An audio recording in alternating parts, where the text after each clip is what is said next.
Yeah.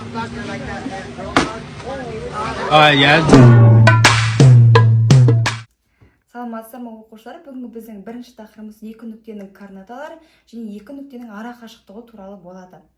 Және сабағымызды бірінші бастамас бұрын не үйренеміз, сол туралы тоқталып өтейік. Ол біздің нүктенің координатасы, ара қашықтығы және координаталар жүйесімен танысатын боламыз. Ендеше өздеріңіз бірінші тақтаға қарап отырсаңыздар, бізде координаталық жүйе салынған және осыдан толыққана түсіндіріп берейін. Бізде бұл бірінші О нүктесі ретінде мына қарасаңыздар белгілеп қойдым. О нүктесі бізде бастапқы нүктеміз болады да, кейіннен осы жерден қарасаңыздар OX деген, міне мына қызылмен сызып жатырмын, міне OX арқылы. Бұл бізде OX дегеніміз OX бұл өсі деп атаймыз. Дәл солай осыған перпендикуляр түрде, міне мына жерде тағы да сыздым, оны біз Y пен белгілейміз. Ендеше біз бұл жерден OX және OY өстерін жасадық. Енді біз оларды қалай атаймыз? OX өсі бізде абсцисса өсі болса, OY өсіміз ордината өсі болады. О нүктесі бізде 0-ден 0 нүктесі болады екен. Мұнда соңына қарасаңыздар жазылып тұр. Және осы жерде қызық ақпарат айтып өтейін. Рене Декарт бізде осы координаталық жүйенің негізгі авторы болып табылады. Ал осы жерден түсінгендеріңіз болса, сұрақтарыңыз болса комментарияға жазыңыздар, толыққанды жауап беретін боламыз. Және енді ары қарай кеттік. Бізде мысал берілген және D-3 және 6 нүктесінің координаталар жүйесіне сипатта деген. Мына жерде қараңыздар, -3-ті біз X-тің бойынан, 6-ны Y-тің бойынан іздейтін боламыз.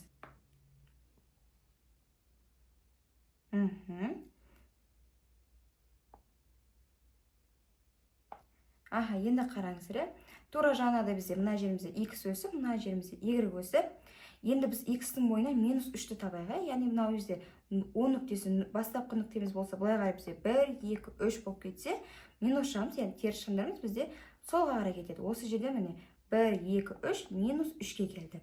Енді Y-тің бойынан 6 тап деген, бізде енді жаңа координаталық өсіде көрсетіп өттім. Мына жерде бізде оңға қарай, яғни мына жерден 1, 2, 3, 4, 5, 6. Яғни бізде 6 деген нүктеміз осы жерде болсын.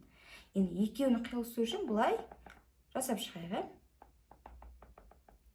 Ендеше мен осы екеуінен қиылысқан жерді D нүктесі қылып белгіледім. Осы жерден сұрақтарыңыз бар ма? Яғни осы бізде координаталық жүйесіне сипаттау болып табылады екен. Ары қарай кеттік. Енді мен сіздерге қазір ширектермен таныстырам. Мына жерде қарасаңыздар 4 ширекке бөлінген, жаңағыдай. Енді бізде қараңыздар, бізде екеуі де плюс болатын жоқ. Яғни мына жерде жаңағы бізде болды ғой, және үлкейтейін, міне 1, 2, 3, яғни бізде бұл оң сандар жүйесі. Мына жерімізде де 1, 2, 3 оң сандар болып кетіп жатыр. Ендеше бұл бізде бірінші ширек болады, осы жеріміз. Ал енді Y-іміз бізде плюс болып, X-арымыз минус болатын болса, яғни мына жерімізде бізде теріс сандар кетеді мұнда. Яғни осы жерден біз екінші ширекті табады екеміз. Ал енді осы жерден өздеріңіз айтып көріңіздер, үшінші ширегіміз бізде қайсы? Ол жерде бізде екеуі де минусқа кетіп жатқан жер. Осы жерде бізде үшінші ширек пайда болды. Енді мына жерден көріп тұрсаңыздар, төртінші ширегіміз бізде X-іміз плюс болғанда, Y-іміз минус болғанда шығады екен. Енді сіздерге мына ширектермен таныс болсақ, мен қазір өшірейін. Осы жерде мен сіздерге мысалды көрсетемін, жарай ма? Енді қараңыздар, мысал бізде А нүктесі берілген екен, 3 және 4. D және D нүктесі берілген, -3 және 6 осылардың қай ширекте орналасқанын айт дейді. Тура жаңағыдай жасаймыз. Енді осы жерден біз А нүктесі бізде, яғни біз бірінші X-тің бойынан 3 аламыз. Бізде 3 тұрады. Кейіннен 4-ті Y-тің бойынан аламыз. 1, 2, 3, 4 мына жерімізде болады екен. Екеуінің қиылысқан жері бізде мына жеріміз А нүктесі болады екен. Яғни А нүктесі бізде қай ширекте жатыр? Дұрыс айтасыздар. Бірінші ширекте жатыр. Қоршап қояйық. Екінші D нүктесіне кеттік. Ол бізде -3 және 6 нүктелер берілген. Дәл жаңағыдай іздейік. X-тің бойынан -3-ті тауып аламыз. Және Y-тің бойынан 6-ны тауып алайық. Мұнда бізде 4-тен кейін өтіп кетейік. 5, 6 мына жерде тұрады екен. Яғни осы екеуінен міне екеуінің қиылысқан жерін D нүктесі белгілеймін, және бізде D нүктесі екінші ширекте жатады екен. Бұны да қоршап қояйық. Дәптерлеріңізге жазып отырсаңыздар, асықпай осы жерден пауза қойып жазып алыңыздар. Барлық маңызды ақпараттардың бірімен бөлісіп өттік. Енді ары қарай кеттік. Енді сіздерге тақырыбымыз екі нүктенің ара қашықтығы. Тақтада көрсеңіздер, бізде бұл арнайы формула, осы формула арқылы қазір шығаратын боламыз. Ол жердегі x1, y1, x2 дегендеріміз қалай шығады? Жаңа бізде өзіміз басына немен таныстық? X пен Y-тің бір нүктеде бірінші X-іміз, екінші Y-іміз тұратын таныстық, иә? Мысалы, А нүктесі бізде бірінші нүктеміз болғаннан кейін, ол бізде X1 мен Y1 болсын. Ал Б-да дәл солай X2 және Y2 солай ма? Енді осы жаңа берілген нүктелерді жаңа көрсетіліп отқан формулаға салайық. Яғни, мына жерде Д тең түбір астында, түбір асты сызып қойдым. Енді бізде жақшаны ашайық. Бізде x2-ден, яғни минус 3-ті жазамыз. Азайту 1-дің квадраты болады. Қосу, тағы да жақша ашамын. y2 дегеніміз бізде 5 екен. Және азайту y1 дегеніміз минус 2 екен. Тағы да жақшаны алып жазып қойын. Өзіңізге түсінікті болу үшін. Оны да квадраттаймыз. Енді жақшаны үшін есептейік. Бізде бірінші қарасаңыздар минус 4-тің квадраты болады. Минус 4-тің квадраты деп жазып қояйық. Одан кейін қосу. Мұнда қарасаңыздар бізде өздеріңіз білесіздер, таңбар ережесінде бар. 2 минус келгенде бір-бірімен плюсқа айналып кетеді.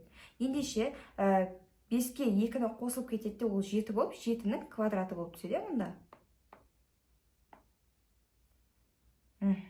Енді не істейміз? Екеуін алаяқта қосып жіберейік. Яғни 16 қосу 49. Екеуін қоссақ, енді осы жерден түбір асты 65 деген жауапты аламыз. Яғни бұл бізде осы екі нүктеміздің ара қашықтығы болады екен. Яғни түбір астынан қорықпаңыздар, бұны біз жауап ретінде ала аламыз. Енді екінші мысал дәл солай. Ол жерде осы формуламызға қарап тағы да шығарып көрейік. Белгілеп қояйын, міне x1 және y1, мұнда x2 және y2. Дәл жаңа формула саламын. D тең түбір астында. Мұнда бізде минус 2, минус 5. Жақшан жабамда квадраттаймын. Қосу. Y орнына минус 3-ті әкелемін. Және азайту 1-дің квадраты. Түбір астымен. Енді тағы да есептейік. Бізде енді 2 минус таңба болғаннан кейін, ол жерде минус 7-нің квадраты болып шығады. Кейінен қосу, жақшан іші минус 4-дің квадраты болып шығады. Енді тағы да есептейік. Минус 7-нің квадраты дегеніміз бізде 49, минус 4-дің квадраты дегеніміз 16. Екеуін қоссақ, жауабымыз түбір асты 65 болады екен. Тағы да қоршап қойдым. Дәптерлеріңізді жазып отырсаңыздар, басын айтып өткенде паузаға қойып жазып алып үлгере аласыздар. Енді мен ары қарай кете берейін. Енді бізде бір күрделі есепті қарап көрейік. Берілгеніне қараңыздар.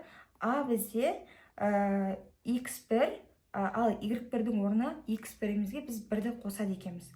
Ал Б-да бізде x2 және y2 ғой. Ол жерде x2-міз өзі қалатын болса, y2-ні біз x2 азайтылған 2 арқылы өрнектейміз. Және бізге не берілген? Мұнаға мұқият қараңыздар. x1-іміз 2-ге тең болатын болса, x2-міз 6-ға тең екен. Енді осы нүктелердің ара қашықтығын табамыз. Біз бірінші нүктелердің өзін тауып алайық, яғни А нүктесінен бастап табайық. А бізде былай жазып қояйық. x1 дегеніміз бізде 2, солай ма? Ал енді x1-ге 1-ді қосты екен, ендеше 2 қосу 1. Осы жерде менің нүктем 2 және 3 деген нүктелер пайда болады. Енді бізде Б нүктеміз x2-міз 6 болатын болса, мұнда 6 және қайтылған x2-ден 2-ні азайтатын болса, 6-дан 2-ні азайта саламыз. Сонда осы жерден біз 6 және 4 деген нүктелерді алады екенбіз. Нүктелермен таныстық, нүктелерді таптық. Енді осылардың ара қашықтығын табайық. Жаңа формуланы жаза өтейін, қайттан. D тең жақшан ішінде x2 азайтылған x1-дің квадраты қосу, мұнда y2 азайтылған y1-дің квадраты. Енді осы жерде міне D тең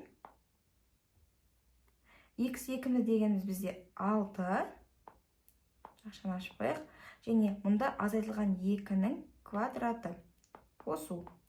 y2 дегеніміз бізде 4, және азайтамыз 3-ті, екеуінің квадратын табамыз. Енді есептейік жақшаның үшін. Алттан 2-ні азайтамыз 4, 4-тің квадраты. Қосу 4-тен 3 азайтамыз 1, 1-дің квадраты болады екен, е? Енді мына жерде 4-тің квадраты бізде 16 болса, 1-дің квадраты 1 болады, 2-ін қосамыз, сонда жақшаның ішінде түбірасты 17 болады екен, е? Бұл жауабымыз. Күрделі есепсіздерге түсінікті болды ма? Жалпы бүгінгі тақырыптардан енді бар айтатынымыз осы. Енді мына қазір сіздерге өзімдік тапсырма беремін. Осыны өздеріңіз қазір видеоны паузаға қою арқылы шығарып көрсеңіздер, және мен сіздерге кейіннен жойғыш жауабын көрсетемін.